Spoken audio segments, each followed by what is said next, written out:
kind of back into our normal Wednesday routine. Good weather, good practice.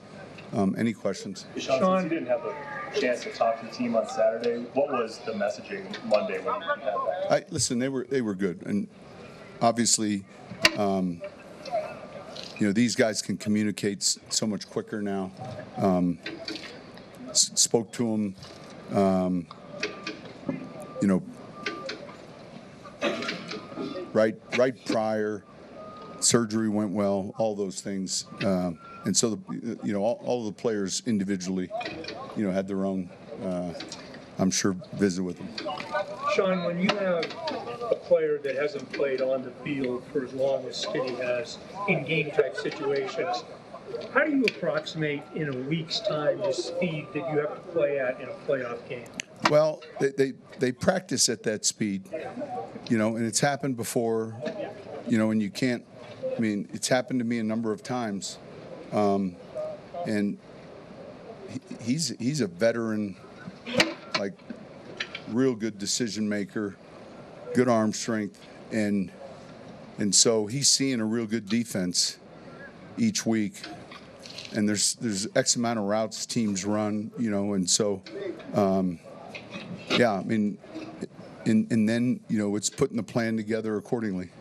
What are your first moves coming to Denver was signing Stidham? That's right. What was it about his game that made you want to jump on him? We felt like I liked him first. We had good grades with him in New Orleans coming out of Auburn.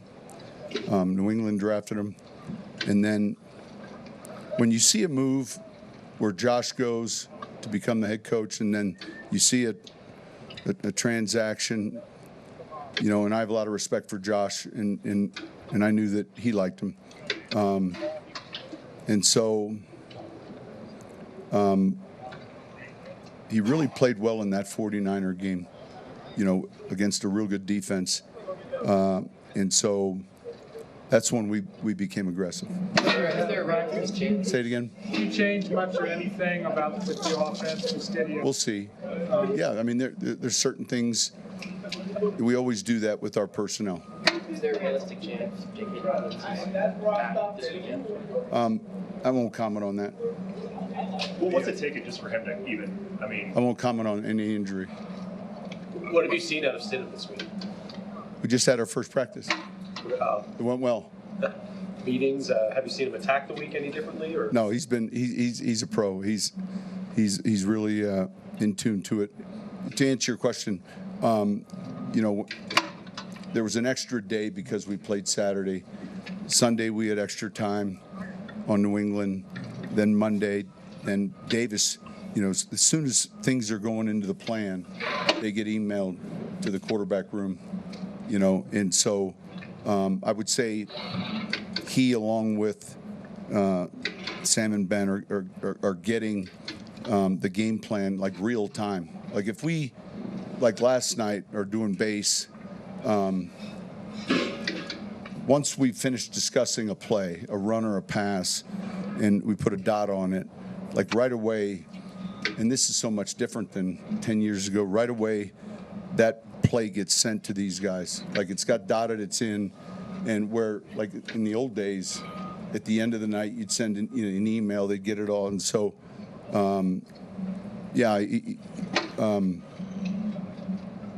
And I would say, look, one of the harder things to do in season is to prepare at that position at any moment, like, you could go into a game.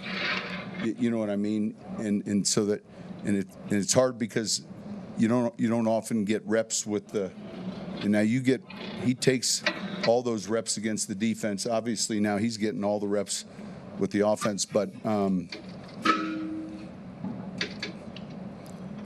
like that 85 Bears team, if you were a backup quarterback, you were playing. That documentary, I don't know how many, I think 12 of the 16, they knew they were going in. And so, but he's on top of it. You brought up Jeff Hostetler, Nick Foles on Sunday. Did you talk to Parcells about Hostetler or do any research on how those guys? We've had a couple conversations. That injury happened a little earlier, yeah, we've had a couple conversations. We speak regularly, so the topics might vary. Obviously, that topic came up, and then there were other things that, you know, that we discussed. Yeah. You mentioned the takeaways going into last week. Obviously, a critical part of that win. How much can that be something that can kind of get on a roll? It's. I mean, you guys, we've watched it, and they had bad weather in this past game, and so as I'm watching the Houston offense, and look, both defenses are playing well and turning the ball over, and then I watch the series end with a turnover. And then I click the clicker, and it's still 13-7, or, you know, and so the weather, I think, had a lot to do with some of the turnovers. But I think as we started the postseason, and we said, hey, this has to be a point of emphasis, and to be +4 after the first week is a good thing. I think, in all honesty, fortunately, we were. You know, it was one of those games where, you know, that single-handedly was the difference. Look back into your history with game planning for backup quarterbacks. What do you think about when you put Teddy on the count and maybe can help? The message always, I feel like when Drew went down in LA, we flew from Los Angeles. Our plan was we were playing at Seattle, so we stayed on the West Coast and we practiced at UW. We stayed in Bellevue, and so our first team meeting, and I made the same comment. I said, I'm not worried about Bridgewater. I'm worried about everyone else in this room, making sure, you know, that their level is up to speed. And then, you know, Kamara was out then after that game, and then so Bridgewater, Latavius, they won 2, won 3, won 4, and after the fifth one, this is about when Drew's thumb's getting better. I was just kidding him. I got to say that because sometimes when I'm kidding and people don't know I'm kidding, then all of a sudden I'm a bully. I called Drew and said, how you doing? He said, I'm getting ready to come back. And I said, well, make sure you take your time. You know, things are going well here. And I think the most important thing is, like, all right, and it's the same with tight ends or receivers or runners. Like, what are the things that they like? What are the things that they do well? What are the things... And then building it around that, and then understanding, you know, what kind of game do we see this being played? You know, so there are a number of things that go into a game plan, but it would start with his skill set, but then also the opponent. Coach, for about the past month, you've had a message to fans every single week about noise. Do you have a message for them this week with being the final game? Well, they're going to have plenty of rest after this one, 2 weeks. I can't. This is a team at the line of scrimmage that does a lot. Like, Josh is fantastic at putting together good plans offensively. I mean, and so there's alerts, there's kills, there's all, and so look, let's go. You know, right when again, I keep emphasizing, just as the huddle begins until the ball snapped. Coach, how do you tell Jared and convey to him, like, say it again? With so much at stake, how do you just convey to Jared, like, hey, go out and be yourself and play football? Do you have? That's his personality. Like, he's gonna rip it, you know, and that'll be our approach. I mean, hey, he's got this calm demeanor that I think suits him well. He's played in big games, college, and. You know, I said this at the start of the season. I felt like our 2 was inside the best 32, and I think everyone feels that way. But that's why that sign was important. And you don't know when it's happening. You know, but I'm glad it happened. I'm glad that acquisition took place. Mike Vrabel said a couple days ago that they were actually trying to get him back. You know, What was just your? So I think the impressions. Look, and I know Bill well, Yeah. Belichick, and I consider Braves a good friend in this industry. I have a ton of respect for Josh. I think there are a lot of people that felt that way. When you look at his team, do you see traits of him as a player were able to translate to how? Oh, absolutely, absolutely. I look. I remember him as a player, way back in when I was with the Giants, and then he was there when we had joint practices. I think it was Tom's first or second year. We had just gone to the Super Bowl. They were going to win the Super Bowl the next year, upset the Rams. Bledsoe's going to get hurt, and Tom's going to play. And then, but I'd say, got to know him more professionally when he became the head coach of Tennessee, and we would be at these league meetings, and he's passionate, and I think his team, you see him play to that passion, and when the Lions were asking me about Dan Campbell, I made this comment, and it's a compliment to both coaches. I said, you're getting an offensive version of Vrabel, a guy who was a heck of a player, tough, and their teams will reflect that. And then, look, there's that uniqueness of going back home for him. A place that certainly he's got a lot of pride for what they've done there. Coach, you did a lot of research on the quarterbacks in the 24 draft. What did you think of Drake May and in your evaluation coming out? Real good. I mean, look, that class. When you watch what the group of them are doing, there's been a couple injuries, but I think we had high regards for him.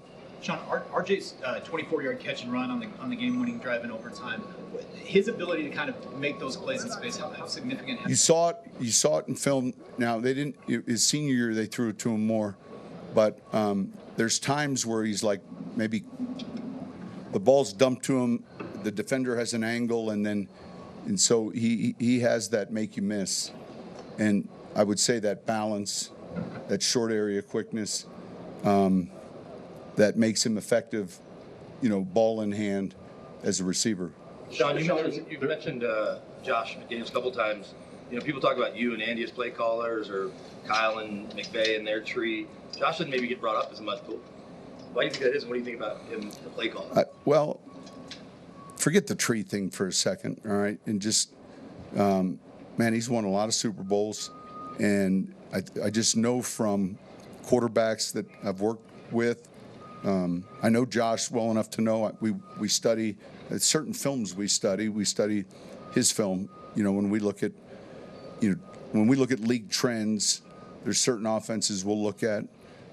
He, like ourselves, believes in having a two-back offense at times to control the game, fullback, and so it's always good tape, and there's a lot that goes into it, and so. It'll be a good challenge for our defense. Sean, it's 10 years ago now, but Jarrett Stidham was the #1 dual-threat quarterback coming out of high school. How do you view him as a runner? I never knew he was the #1 dual threat coming out of high school, and nor do I really care. I view him as someone who can move and elude. He's got a good pocket awareness. Now, he's a different type quarterback than Bo, but yeah, we did. I can recall all the homework. Baylor, the transfer, all of it, and so I would say he's a real good foot athlete. You see that? Go ahead. I'm just curious as to, in terms of Bo's recovery, can he be around you guys, or? Yeah, once he, I'm sure there's going to be a protocol back in Alabama. I don't have a date of when he arrives back, but we look forward to seeing him soon. Would you like him around the guys? Absolutely. Oh, yeah, absolutely. All of our guys that have been injured are part of this team, and so,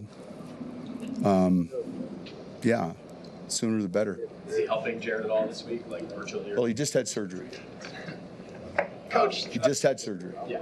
Coach, there's not a lot of film on Jarrett Stidham, so is teams looking for an advantage? Is it an advantage that Josh McDaniels knows him so well?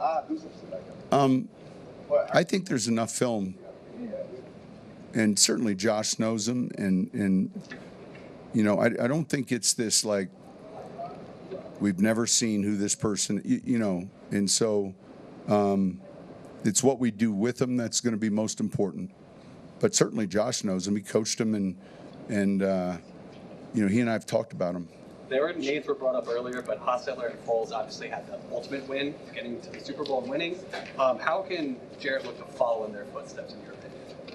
Well, it's a team game, right? And so, you know, both cases there were different scenarios, but the key is, you know, how we as a team prepare this week for the team we're getting ready to play Sunday, and we're playing a real good team. So both teams ended up with the same record, and so that's really the short answer. Sean, there was a couple of the 3 more questions. Go ahead. after their wild card game. A couple of the Chargers players said they couldn't figure out what they were doing coverage wise. Obviously, they forced a bunch of turnovers last week.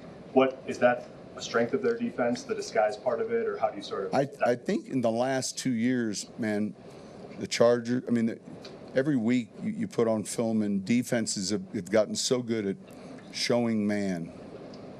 You know, let's say you put a back outside of a receiver and a linebacker went out, and then you brought him back in. And Mike was one of the early people to do this, Shanahan.